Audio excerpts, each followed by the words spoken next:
85 million years ago, dinosaurs dominate the landscape. What land there is, for most of the planet is covered by water.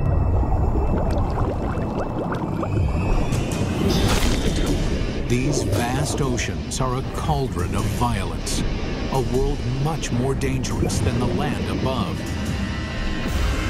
This is the brutal world where an ultimate predator is born and bred. This mosasaur was the most dangerous creature in the most dangerous ocean ever. It's 45 feet long. It's the size of a Greyhound bus.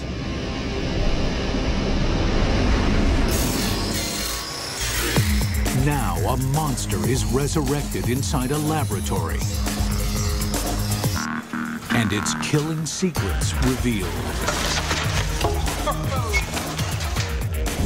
This is a mosasaur, and this is a mega beast.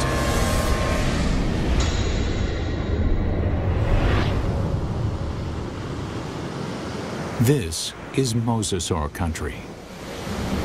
At least it was.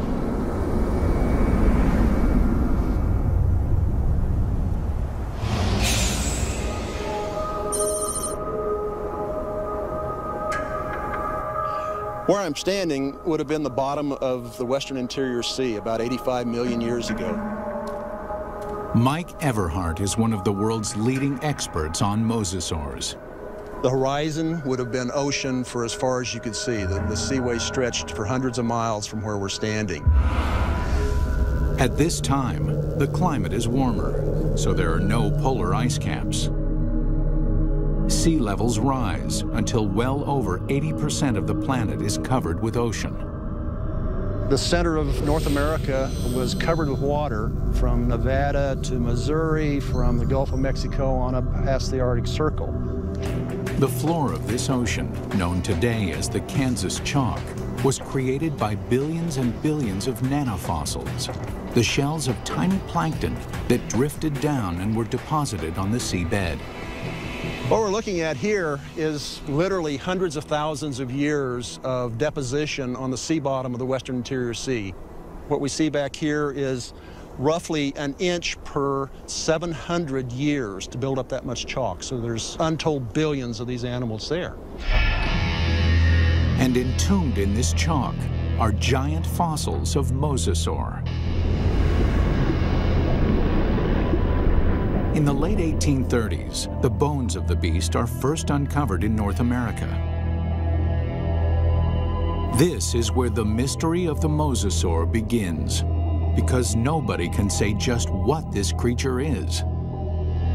It is a question that first arises when a massive skull is found near the Meuse River in Holland. The first guy who looked at it thought it was part of a fossil whale. It was also thought to be the jaws of a crocodile, a giant lizard, and one person even suggested it was a dragon slain by a medieval knight.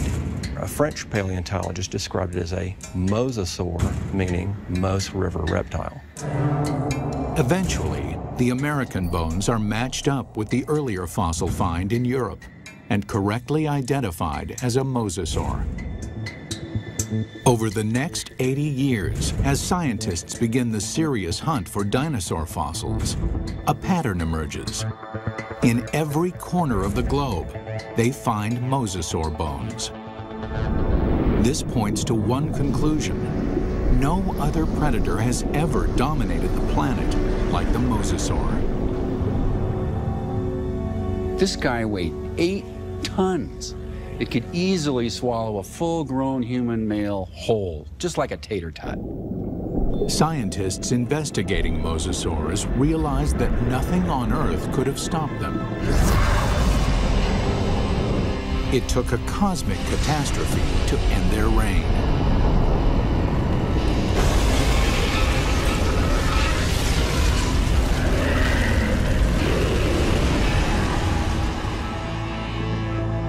As scientists explore mosasaur evolution, their investigation yields a startling revelation. The ocean's top predator came from the land. These sea monsters began their journey as tiny lizards at the mercy of giant dinosaurs. How they became colossal mosasaurs remains a mystery. Until 1989, when a fossil hunter named Van Turner finds a very unusual skeleton. Turner takes the fossil to Mike Polson, a paleontologist at Southern Methodist University. When Van came across the first pieces of Dallosaurus, he immediately recognized it as some sort of mosasaur. Named Dallosaurus after its discovery in Dallas, Texas, the bones were pieced together. Then, scientists connect the dots. Dallosaurus is an interim form, a missing link between mosasaurs and the tiny terrestrial lizards that are their ancestors. The lizards, dubbed Aegialosaurs, face a constant threat from the larger, fiercer dinosaurs. They flee to the ocean. 3 million years later, they evolve into Dallosaurus. Their toes evolve into webbed feet, so they can no longer function on land. In the span of 6 million years, they grow from a small 3-foot lizard into the giant 50-foot mosasaur. The mosasaur's development demonstrates that even in evolution, timing is everything. Warm temperatures and shallow seas create an abundant food chain in the ocean. This is a perfect environment for animals to take to the water. But these life-giving seas can quickly turn deadly, even for mosasaurs. The competition is everywhere. Everything in the oceans then would have looked very strange to us today. All the fish seemed to have been armed with mouthfuls of teeth. It seemed like everything in that ocean was a predator and just built for killing things. Like Zephactinus, a bony fish that is armed with a mouth full of long, needle-like teeth. The plesiosaurs are marine reptiles and top predators for over 100 million years. They come in 2 lethal varieties.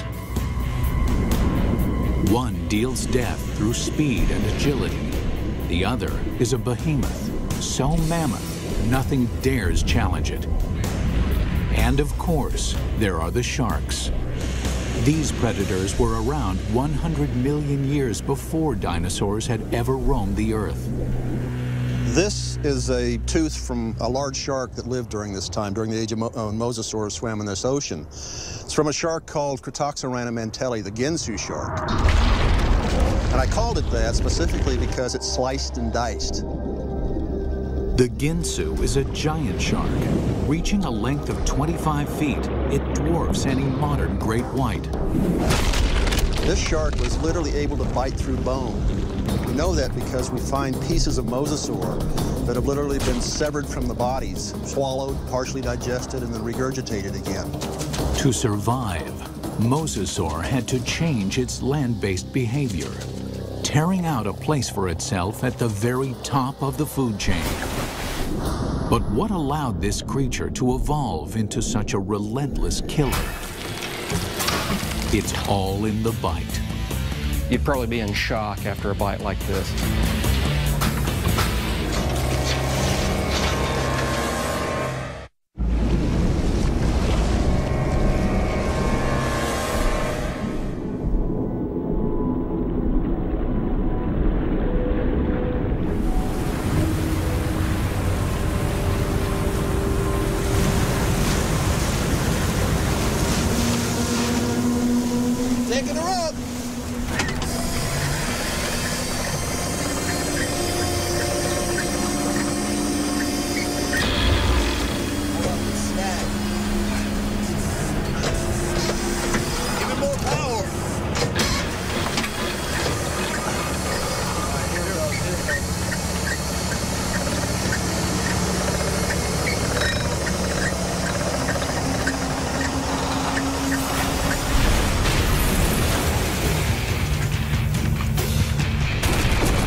coming back.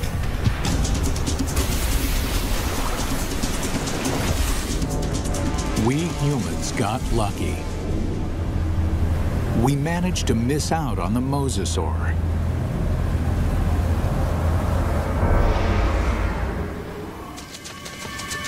"95 million years ago, it is just a small lizard forced to flee into the ocean.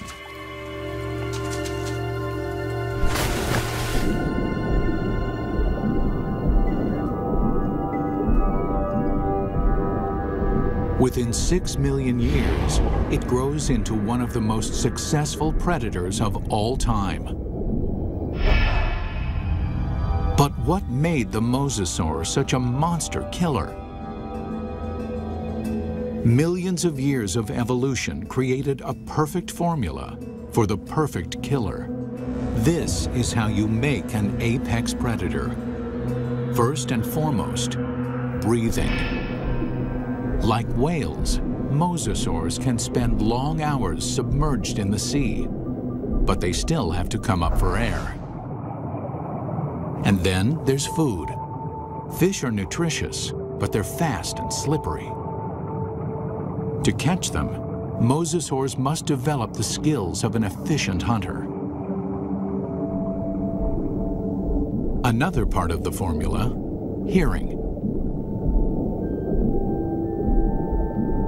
In the water, sound location becomes a prime method for hunting. Mosasaurs modify their terrestrial ear into a super amplification system that makes sounds 38 times louder. In his studies of the mosasaur, paleontologist Dr. James Lamb has been able to reconstruct the creature's hearing mechanism. This little piece fits in this pit and moves back and forth. And then this piece fits here, and a small movement in this first piece creates a large movement in this one.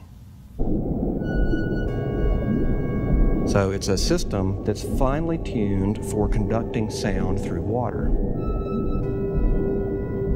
Even though sound can lead them to the prey, it's difficult to detect a target if it's in murky water. Here, Mosasaur would have the advantage by using the keen sense of smell inherited from its land-based ancestors. A mosasaur like this would have had a tongue that would function exactly like a monitor lizard's tongue. The reason why the tongue is forked is so that the animal can smell in two different directions at the same time. This is smelling in stereo.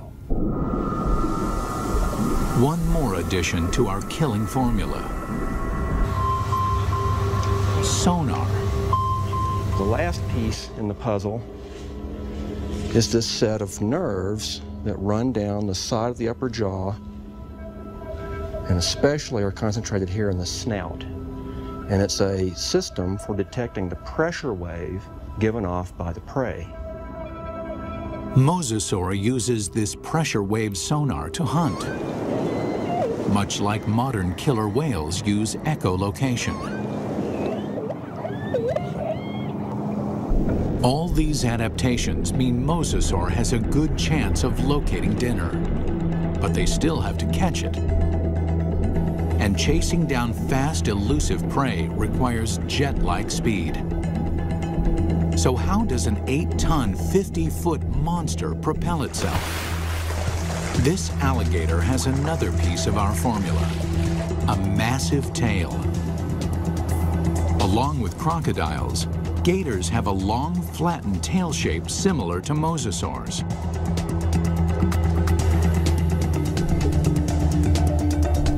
They use the whip-like action of their tails to move quickly through the water.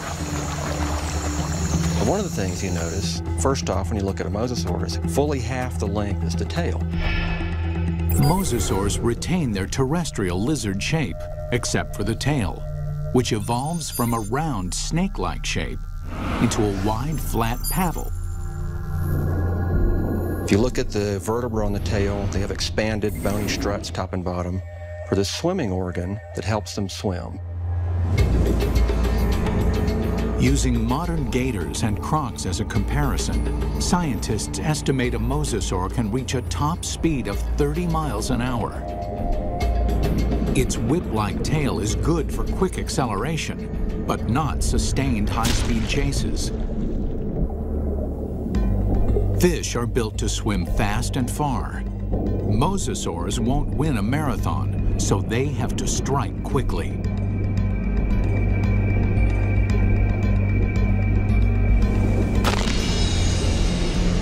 Which means this enormous beast has to somehow hide its 50-foot body and ambush its prey.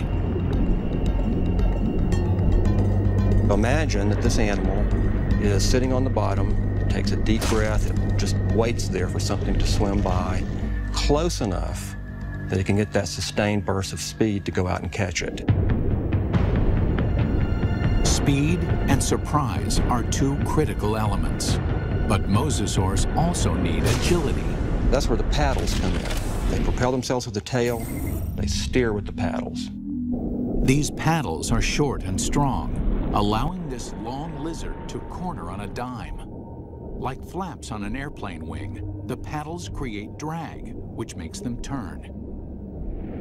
For mosasaurs to be successful underwater, there was one land-based trait they absolutely had to jettison: their sensitive inner ear. The inner ear controls a creature's sense of balance. For land-based predators, maintaining balance is critical. If they stumble, their prey escapes.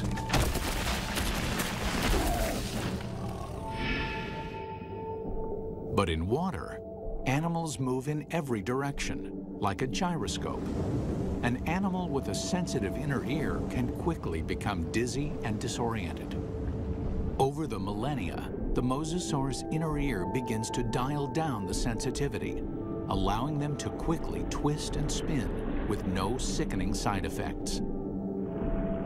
These evolutionary refinements created a megabeast. The mosasaur can locate, chase, and catch its prey. But catching is not enough. The mosasaur has to eat. And the way that it eats is something that almost defies imagination. It's a prehistoric creature so vicious, it makes sharks seem cuddly. With jaws like steel, it's large enough to swallow a human in one bite. This underwater T-Rex is bred only to hunt and to kill. And across the oceans of planet Earth, this megabeast rules.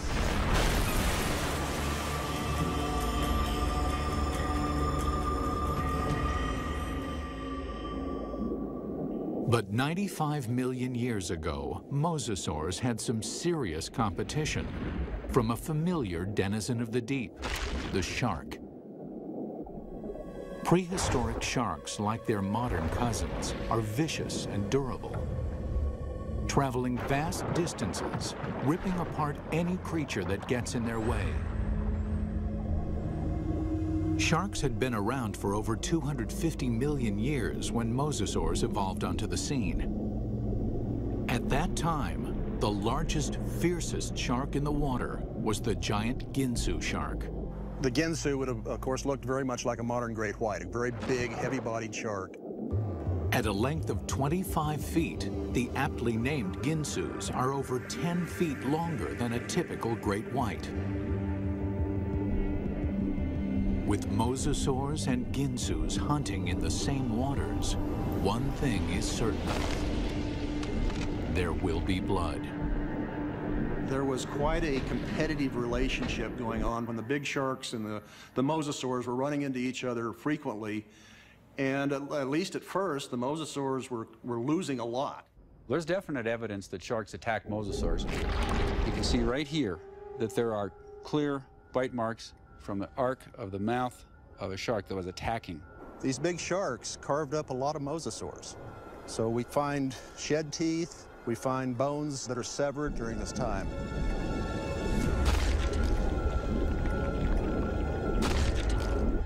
While an adult mosasaur can hold its own against a Ginsu, there are other mosasaurs Mosasaur couldn't do any of that. So what they've done is to basically make a toothed conveyor belt to help sort of tractor the prey down its throat. You can look at mosasaur fossils, and you can look at modern analogs that have a skull that works in a broadly analogous way. But sometimes building a model tells you something you just can't find out any other way.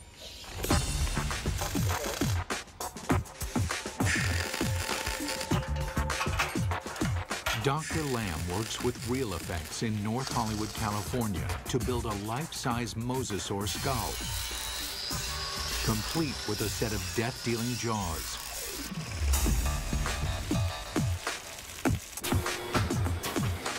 The massive steel jaws are powered by pneumatics instead of muscles and ligaments. Never thought I'd see a steel mosasaur skull, but this is very cool looking. We've got 3 pneumatics. We've got 2 operators to run it, and we've reduced it to 3 basic motions. One set of pneumatics opens and closes the jaws. One set moves it backwards and forwards. And the third set runs the pterygoids in the roof of the mouth. The pterygoids are the terminator teeth. No other ocean predator has them. A second set of teeth running down the roof of the mouth. These are a truly fiendish adaptation.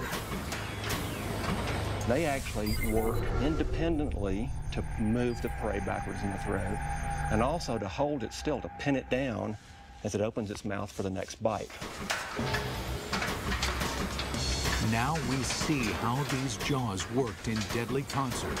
The bite, the ratcheting jaw, the terminator teeth. Test 1. Find out what the mosasaur's first bite would do to any creature unlucky enough to get on the wrong end of these teeth. Mosasaurs had a really big bite. So we've got a piece of foam that would be about the same size as an 8 or 9 foot long shark, or maybe part of the neck of a long neck plesiosaur. We're going to put it sideways in this mosasaur model's mouth and just see exactly what would have happened.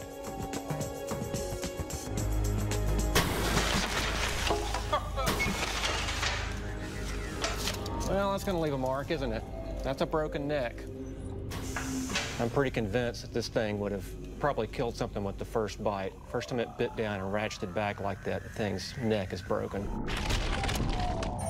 Test 2. Measure the capacity of its bite. Very simply, when our metal mosasaur chomps, how much ersatz meat goes into its mouth? We've got this piece of foam with 4-inch squares painted on it. We're going to feed it to this mosasaur and see how much with each bite this thing would have dragged its prey down its throat.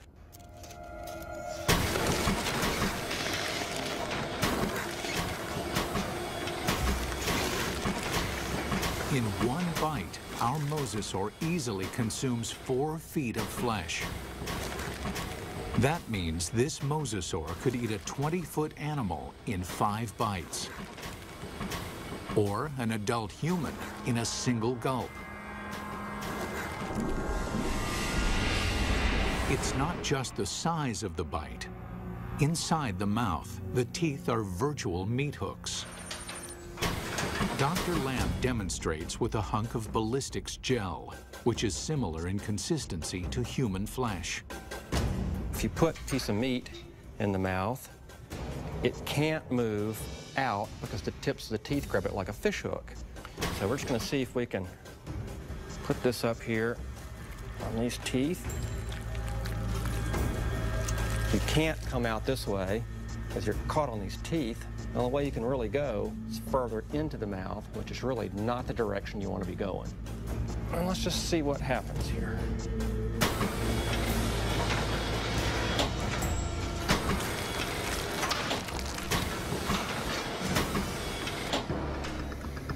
Well, I don't think there's any doubt that you wouldn't want to be a swimmer in a late Cretaceous ocean. You can actually see tooth marks where it just cut right through about 10 pounds of flesh like it was just butter. That would be nasty. The only good thing about this is that you'd probably be in shock after a bite like this. Maybe you wouldn't feel the rest of it. Final test. How the jaws perform eating simulated live prey. The first fish is immediately trapped on the barb-like teeth. And the rest? Well, straight down the old mosasaur hatch.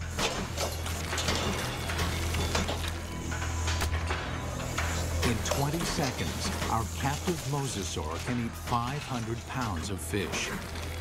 Why? It doesn't bother to chew them.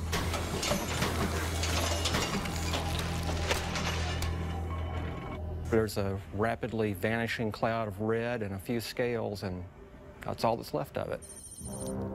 For dessert, they test an item that mosasaur never had the opportunity to eat.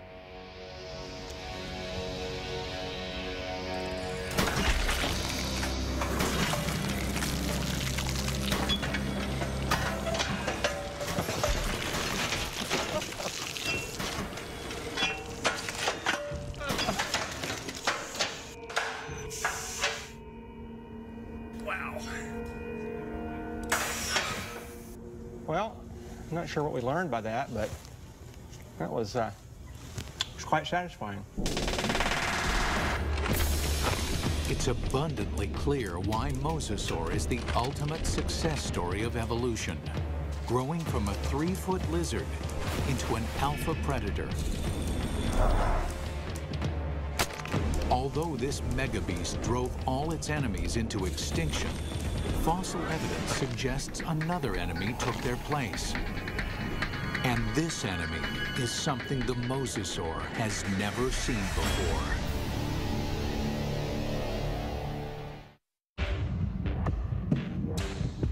From its humble beginnings as a 3-foot lizard, the mosasaur evolved into the most dominant megabeast the world has ever seen. Nothing in the ocean can kill it, let alone live with it. But the threat may have come from another direction. What we're looking at here is what I would like to call a paleo crime scene. It's a very old cold case file. Scientists studying mosasaur fossils find evidence of attacks on these giant reptiles. There's a healed bite mark here, this raised ridge. There's a second puncture wound here with this lip of reactive healed bone around it. There are 2 marks up here on the top of the skull, and it probably killed the animal fairly quickly. What animal is vicious enough to attack the deadliest creature in the sea? And we can measure the distance between those bites, and we can marry it up with the jaw of another larger mosasaur, and the teeth fit perfectly into those holes. It makes perfect sense. The only thing mosasaur had to fear may have been mosasaur itself. Experts think that mosasaurs engaged in snout wrestling or face biting to establish dominance. We see really analogous behavior in modern saltwater crocs. Almost always the males, and they're defending a breeding or feeding territory.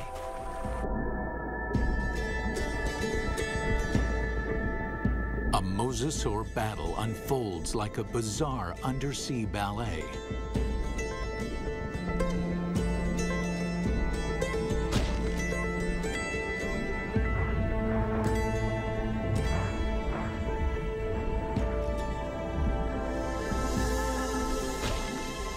When one establishes dominance, the other gives up and swims away. This type of competition is common animal behavior. But scientists uncover something shocking in this particular set of fossils. Evidence that suggests not simple predation, but something close to murder. We've got the fossil evidence that shows that mosasaurs killed other mosasaurs, and they didn't eat them. I mean, it wasn't for food. By looking at the damage on the skull, Everhart believes that this wrestling match turned deadly. The fossil evidence shows the dominant mosasaur clamps down on his opponent's skull. And as the skull of the mosasaur rolled to the side, these teeth pulled out and left these big drag marks across the bone, very deep wounds. Not only is the skull crushed, but evidence suggests the killer then broke the victim's neck. We found the neck laying off like this at a 45-degree angle to the skull, indicating that it's probably broken right up here next to the brain case. Not even great white sharks or saltwater crocs deliberately kill their own kind. They killed, kind of like humans, they killed for other reasons than for food. And mosasaurs were different in that regard. We don't see that in very many other animal groups.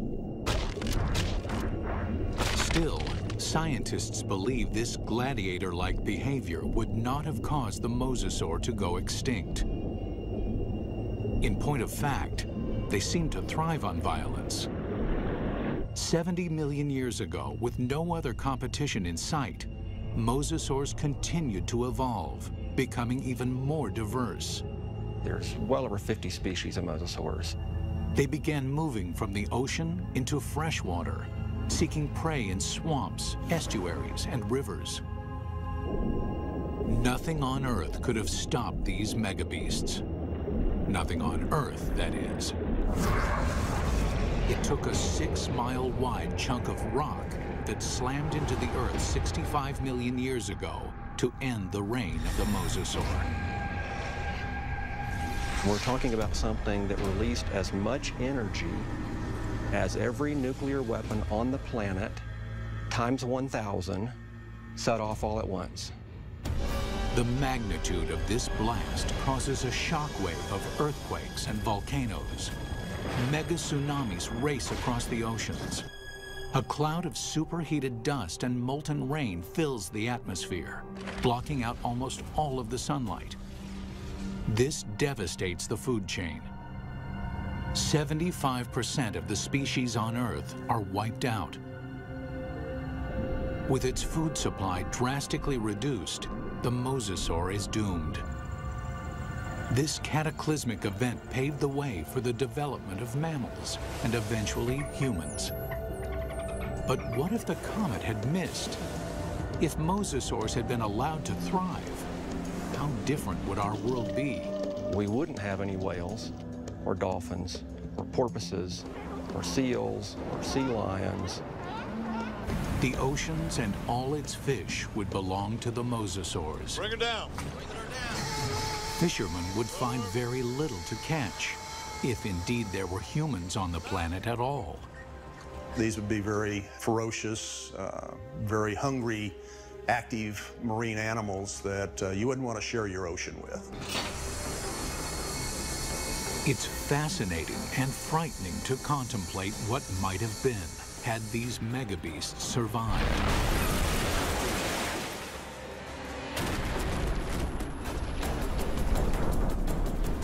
The oceans of the world patrolled by these giant killing machines, 50 feet long, with jaws the size of T-Rex.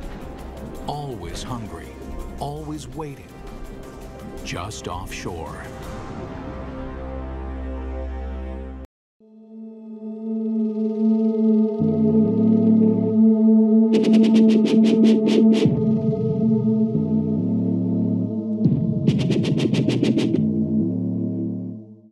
Thanks for choosing Ancient Revelation, your #1 Ancient Investigations channel. We are sorry, all of our operators are busy at the moment. Please subscribe and we will get back to you as soon as possible. Thank you.